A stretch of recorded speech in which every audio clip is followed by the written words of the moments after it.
had people who've read short stories, we've had the last event we had an extraordinary theatre piece, which was like a physical theatre piece, and also, Nick has performed music along with spoken word. So one of the things for me that I particularly like about doing these nights is to try and bring other spoken word elements into it. And this will be a first time where we're actually going to have anyone doing stand-up comedy. There's going to be some poetry as well, which is great. But I've known Ben for well over 20 years. We met at the University of Essex. I was studying art history, I think, and Ben was doing psychology, I seem to remember. And we had a mutual appreciation of films as one of our kind of topics of conversations. Was films. Funny, I remember watching Theatre of Blood with Vincent Price. Stays in my mind. And so yes, I think comedians. I think I have an enormous respect for the idea of trying to get people to laugh is quite something, I think. And Ben recently celebrated his 40th birthday, and I went to this event that he put on the Battersea Barge in Battersea, and he curated from, would you say from like 10 years or something? 10 years worth of 10 years worth. Ben is, Ben is your comedy probably aficionado, anything comedy related. You can go to Edinburgh, and here he curated this entire evening of artists that he'd seen over 10 years, mostly from Edinburgh or other venues. And it was very impressive how he put them together. And so and he also performed. So I should give a warm hand to Ben Phillips. Ben Dali. Ladies and gentlemen, thank you for tempering everyone's expectations. This is going to be very different to the rest of the night. So I'm going to perform a little bit of comedy and some poetry, quasi-poetry for you as well. Seeing as this is a bit of a different night, I'm going to start by, if I may, throw in some new material at you. Thank you. And that's the comedy, now we go on to some poetry. I'm going to show my stand-up for you. I'm going to do a bit that's going to juxtapose two seemingly contradictory genres of comedy: the highbrow pornogeographic observational comedy and the even more highbrow subgenre traditionally known as Your Mum. Now, quick little disclaimer: if I happen to say, when I happen to say the phrase "your mum," the "your" in question refers neither to the singular form of the second person possessive pronoun targeted at a specific individual, regardless of which of you I happen to be eyeballing at the time, nor refereth "your" as a blanket plural encompassing all of y'all's mums. It's more an opportunity for each of you on your own individual basis to determine whether or not you would like your own personal mother's honour to be brought into disrepute tonight. If that's not your desire, then when I say your mum, I'm not referring to yours per se, so I just become sat behind you. If you're at the back, the front, no offence. That being said, I'm going to share with you some pictures of some things I think some countries look like. For the first one, really going to show my age. I know Mark's already told you I'm 40 and a week. I know I don't. Does anyone remember a Scottish cartoon from the 1980s called The Family Ness? Yeah. Yes! Oh, you must have been about my academic year then, sir. It was, you can probably guess the premise of the show from the titles and Loch Ness Monsters. The best one was called Loveliness. The theme tune tells you one thing about her, and the beautiful loveliness, sure she's the kissing kind. So she was my introduction to sluts, and she looks like Pakistan. Have you ever seen such beautiful tits on an animated Loch Ness monster? Or indeed, a country. Speaking of sexy as fuck cartoon characters, the Vatican is a Bulbasaur. And amazingly, I also managed to find you a Squirtle in the form of Belgium. Now, I'll confess I was quite desperate to complete the trilogy of OG Choice Pokemon, but my own creative potential was somewhat stifled by the limitations of a mere 197 country outlines. There is no Charmander on your planet, so I'm going to have to move to a completely different theme altogether. United Arab Emirates is Smaug. Granted, with its dick in the wrong place, but you can't have everything. Cyprus is a narwhal. It's also the United States of America. Now I know that despite recent revelations, Israel is still a controversial topic for comedians right now, especially ones with a face as obviously Jewish as all of this.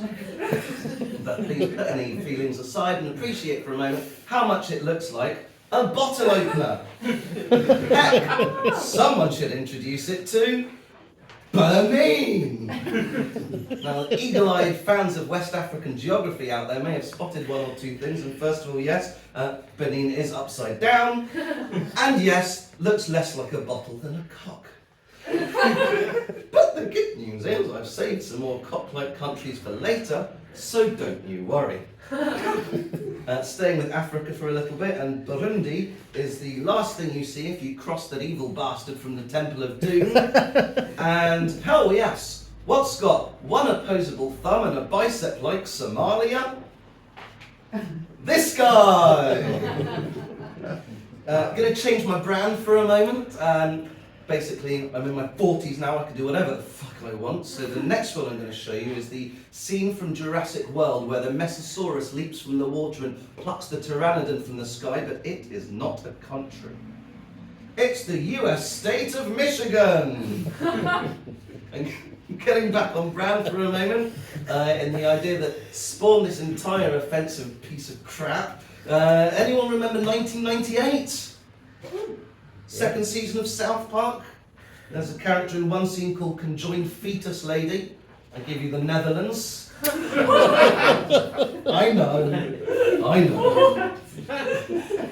While its neighbour Denmark is the spicy meatball scene from Lady and the Tramp. However, the eastern island of Malaysia and Japan is what Disney didn't show you happening later that night. That segues us very neatly into the X-rated part of tonight's show. Over 18, right? Cool. I know. The Republic of Congo and Italy is your mum falling out of the tree she was fucking. While Tajikistan is Madonna's bra with a broken strap. But you absolutely slay when I did it in the 1980s. Granted, very strange thing for a 4-year-old to be talking about. Mozambique is your mother's. G-spot vibrating, adult sex toy stimulating, adult clitoris stimulating, P-spot vibrating, massage and 7 heating, 7 vibrating mode with 3 rechargeable batteries. And Panama's your mum's fallopian. Alright folks, it's cock time. Norway is Hitler's bollock, while the Solomon Islands is what comes out of it. An image you probably think will be burned into the back of your retinas for quite some time, but fear not, I shall supersede that for you. Now don't say you don't learn anything from a Ben Dali gig. You see, after Rasputin was shot, drowned, poisoned, stabbed, and forced to watch a live stand-up gig from James Corden, his penis was severed, preserved, and placed in a museum in Moscow. Now I am about to show you the actual cock of Rasputin. If you don't want to see it, look away now. Are you ready? Here it is in all its glory. Isn't it beautiful? Oh yes. And this, excuse me, is Argentina in a glass jar. Rah! Rah, Rasputin! I know. Didn't even have to stretch the photo. Penultimately, the Gambia is a cross-section of my urethra. And if anyone had spotted that Benin was upside down earlier, you may have predicted the punchline of this set. And if the Gambia is my cock, then Senegal is, altogether, your mum! Thank you. Good. bit actually comes with its own built-in encore/quiz. Can anyone tell me which country is Abu from Aladdin holding aloft the magic lamp from out of which emerges the genie Donald Trump, puffing into the distance his penis, which according to reliable testimony from Stormy Daniels, looks like Toad from Mario. Does anyone know which country this is? South Africa. South Africa? The one with 2 holes in the middle? No, he's only gone and done another fucking Benin on your asses, look! It's you! There you are, on Donald Trump's chin. Or forehead, there you are. Thank you.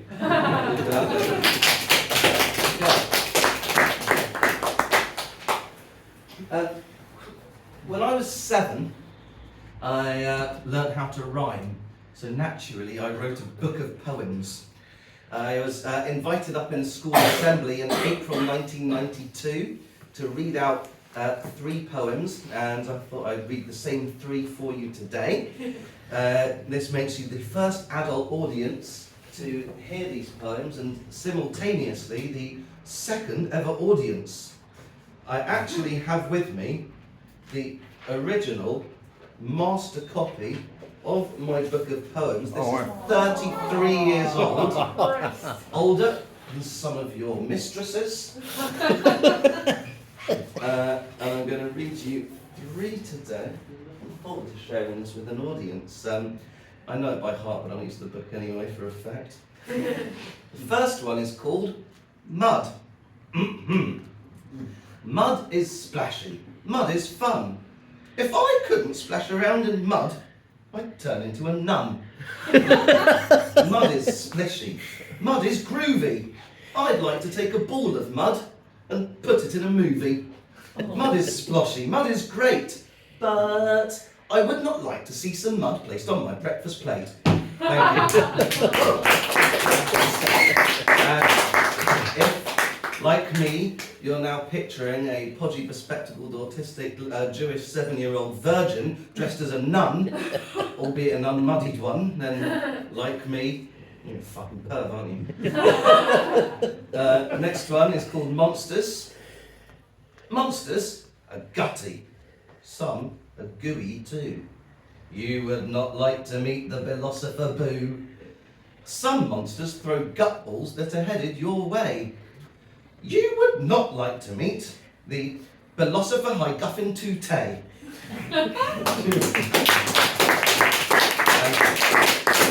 wondering what those monsters look like in my head. The philosopher Boo, you just take that image you had earlier of that Jewy little nun boy impregnating Slimer from the Ghostbusters, and you're halfway there. I would also share with you my vision for the image of the philosopher Guffin Tootay, but I ran this material by my mate Frankie Boyle before the show, and he said, that's a bit much, mate. And the last one's called Football. Where are the lads? In football, you get headers, back heels and passes. In the half-time break, you don't get jam tartses. That was the entire extent of my knowledge of football when I was 7, and as you may be able to tell from my general demeanour, that little did I know it at the time, but my passion for the beautiful game had already peaked. After I wrote that book of poems when I was 7, I read a couple of poems out in assembly, and unfortunately my teachers never really inspired my love for poetry, so I didn't write another poem out of choice for another 30 years until I became a primary school teacher, and I wanted to inspire the children I was writing. So I wrote this poem, and I was so proud of it, I entered it into a national poetry competition, and remarkably, I'm going to read it for you today. It's called Humdinger Words. I like words. I like flippant, silly words like wobble and jiggle and bobble and pickle and bupkiss and doohickey, chinwag, pipsqueak. I like winding consonant-y words like whippersnapper, flabbergast, flibberty-jigget, codswallop and gobbledygook. MacGuffin. I like vowely, wowee words like hullabaloo and bamboozle, bazooka, smithereens and schmooze. Nincompoop. I like Behython flowing phrases like chock-a-block, lickety-split, namby-pamby, dilly-dally, higgledy-piggledy and fuddy-duddy. You know, diddly-squat. Counterintuitively, I also like punchy monosyllabic onomatopoeic monstrosities like zap, schlep, squelch, swish, flume, spork, bump, boob, burp. Cunt. I like Scrabblish words like jazzy and juxtapose, quiz and quincunx, tsigain and tsatsita. Mind your beeswax oxymoron.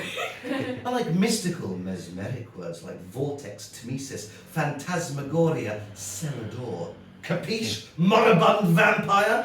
Sycophant? Scallywag? Hashtag douchebag! Bumbag! I worship extensive, discombobulating words like indefatigable, infinitesimal, incognito, incommunicado. Schadenfreude! And I yearn for unending tongue-twistery words like flauxy, norky, nihilipilification, hippopotamonstrous sesquipedaliophobia. The. Yeah, I like words. May I hear a few of yours? Slubbity gullions. Ta-da! Ben Dali.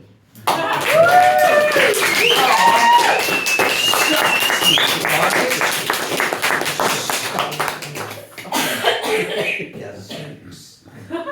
Alright, I can see some of you are wondering what a few of those words meant, so I've compiled a brief glossappendix of some select humdingers.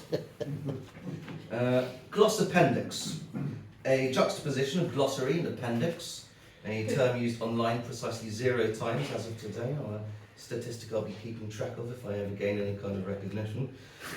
Doohickey, a synonym for thingamajig.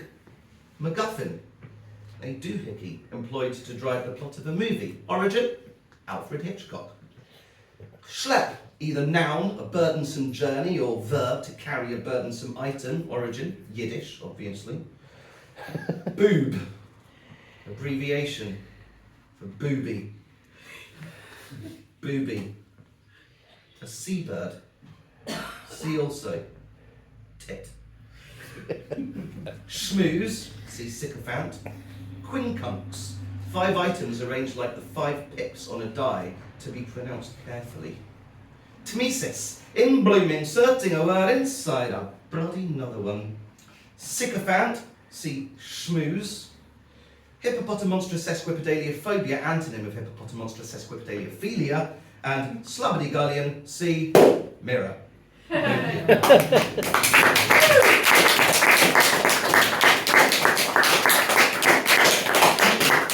That's all my decent stuff. I'm going to end on some shit that I've never shared with a live audience before, but I thought I'd treat you to something the world's never heard. Mark, can I borrow your phone for a moment, please? Yes, certainly. I'm going to show you a poem I wrote in November at 2:30 in the morning when I just tried ecstasy for the first time. Can I get your WhatsApp, Mark? Yes. Oh yes, you said, yeah. Thank you. That's not me. Oh, that's me. There we are. Oh, that hasn't come through. Oh no. Can you pass me my phone and stuff? No, this is fine. Maybe I haven't connected on here. That's fine. I'll just take my phone off the hook. Sure. Record this is crap. Okay. It's a bit of fun, but Sorry. it's not the highlight of my set anyway. There even was one.